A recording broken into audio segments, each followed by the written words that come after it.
Welcome back to another video on K-Prince Productions. In this video, we take a quick walkthrough of Peterborough. The homeless population in Peterborough, Ontario, faces a complex and growing crisis that reflects broader provincial and national trends, but with specific local challenges. The most accurate snapshot comes from the Peterborough by name list, a real-time list of people experiencing homelessness. As of late 2023, early 2024, the list consistently showed over 300 individuals known to be experiencing homelessness. It's important to note this is likely an undercount, as it only includes those who have connected with the homeless serving system. The homeless crisis in Peterborough is a severe and multifaceted issue driven primarily by a critical shortage of affordable housing, combined with poverty, mental health, and addiction challenges. It is highly visible in the form of encampments and has placed immense strain on social services. A walkthrough of Peterborough, Ontario is a journey through Canadian history, engineering marvels, and stunning natural beauty. Here are some interesting facts to enrich your virtual or real-life tour, structured as if you're taking a stroll through the city. Starting downtown, the heart of the city, the Electric City nickname isn't just a slogan. As you walk through the downtown core, know that Peterborough was one of the first cities in Canada to have electric streetlights in 1884, courtesy of the Thomas A. Edison Company. It was a massive technological, earning it the lasting nickname, the Electric City. The former generator, a massive Armstrong engine, is now a centerpiece at the Peterborough Museum and Archives.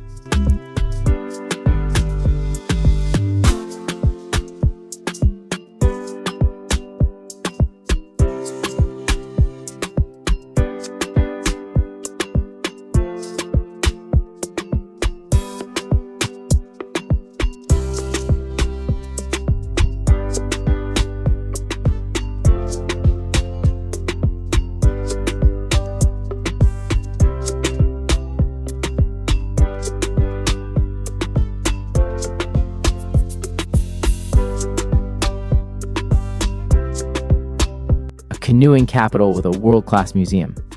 If you head towards the water, you'll find the Canadian Canoe Museum. This isn't just any museum, it holds the world's largest collection of canoes and kayaks. The museum is in the process of moving to a stunning new waterfront location, solidifying Peterborough's status as a national hub for paddling heritage.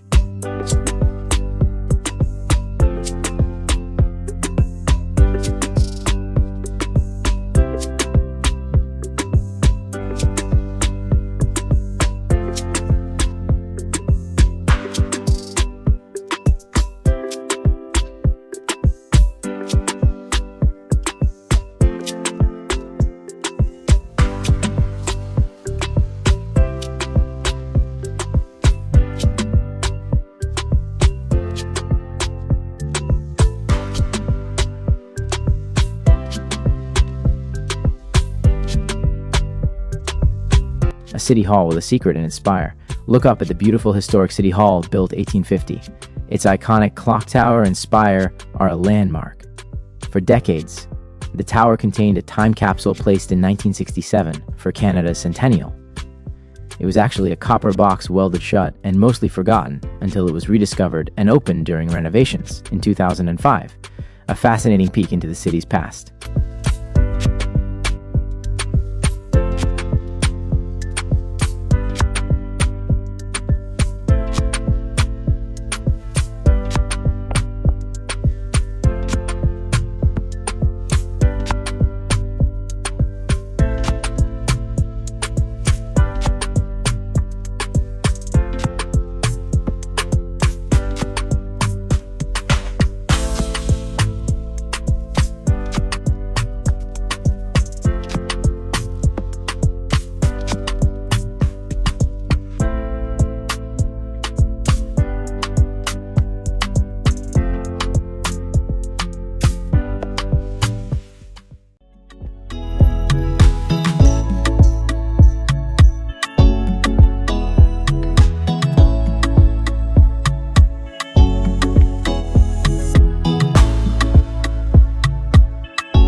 crown jewel, the Peterborough lift lock. It's an Edwardian engineering marvel, a walk, or boat ride to the Peterborough lift lock is a must. When it opened in 1905, it was the highest hydraulic boat lift in the world at 65 feet 20 meters, and it remains the highest of its type globally. It's a National Historic Site of Canada and an awe-inspiring sight.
It defies gravity using simple physics.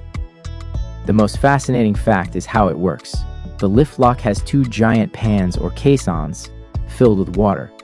It uses the principle of buoyancy and counterweights. The slightly greater weight of the descending pan helps lift the ascending one. It uses a tiny amount of electricity just to pump water to balance the pans and operate the gates compared to the massive amount it would take to power a traditional lock system. It's essentially a giant, elegant water scale.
It was part of a grand, unfinished dream. The Trent-Severn Waterway, which the lift lock is a part of, was intended to be a major military and trade route connecting Lake Ontario to Georgian Bay. However, by the time it was finished in 1920, the era of canals for commercial shipping was over. Today, it's a recreational paradise for boaters, offering one of the most unique cruising experiences in the world.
Beyond the core, natural, and cultural gems, home to a world record trail.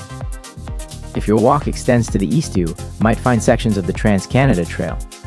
A little-known fact is that the first official kilometer zero of the massive Cross-Canada Trail was designated in Peterborough in 2017.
There's a lot of homelessness. But they won't live here because the face of this town has changed since they were born and raised here.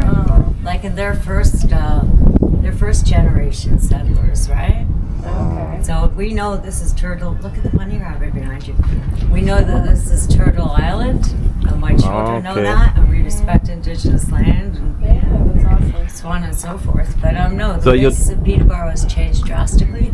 The tiny homes is it's a pathetic band-aid. Like Yeah, the one on Wolf Street.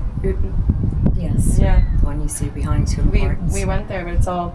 Can you imagine Yeah, the and- money? And they told us there was like some shooting there. It's not safe to go in there. What would you That's think? bullshit. That's bullshit. You can walk through there in the middle of the night, no one will bother you. No, they have Right? security and stuff. No, You're that on- doesn't matter. I know. Okay. People are people, right? Unless you're threatening their well-being or their safety, people will not bother you, right? This is why I like to sit here with my friends. I have a 5-bedroom house in the South End, right? Which is where my 2 sons are before they go to Jethro's tonight, right? But they won't. My youngest is only here because he's still in college.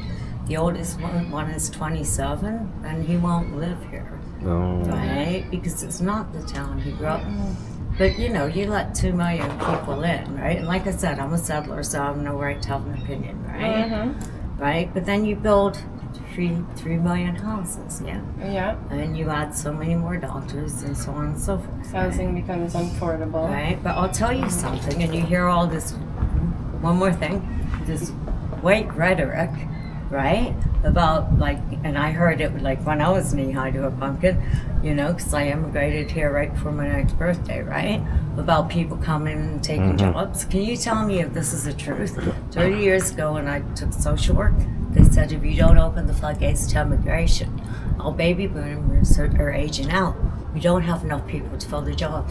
Can you tell me why you go over to Tim Hortons here and it's all new Canadians working for a living, and then you go over here to the 50 tiny homes and it's pasty-faced white people, right? But they're going to blame it on minorities or lack of job availability and so on and so forth.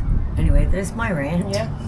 Right? I understand. Yeah, it's bad. It's the same in Barrie, Toronto. We're seeing a lot of the jobs are People going to. displaced. Yeah. Yeah. But a lot of the jobs are now going to got people that want to work got for a living. housing, they got homes. Right? Yeah, people that want different opinion. People that want to work for a living. You can come to Canada and you can be in anything you want. True. Yeah. Yeah. Yeah. But that's good that they put the tiny homes. Like we haven't seen that in other places really. Well, Like, it would have been nice if they give them bathrooms. They have to go to a main bathroom even to wash their hands. Yes, it is a tin from about where you're standing to here, right? All it is a tin cargo van or truck, like on the back of a tractor trailer. A cargo tin, right? Like cut into 4. No insulation on the inside.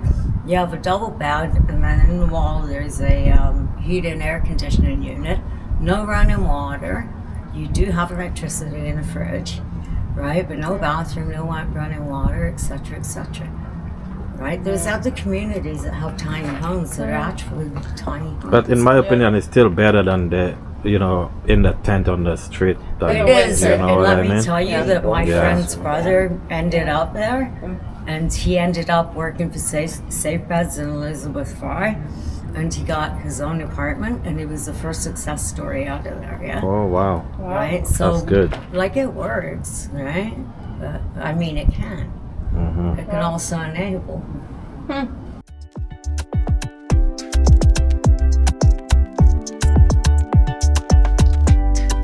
Leaving the city, we did see homeless people sleeping on the street.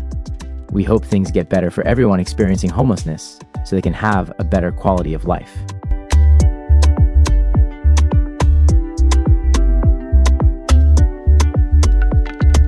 We hope you enjoyed the video. Thanks for watching. Share, like, and subscribe.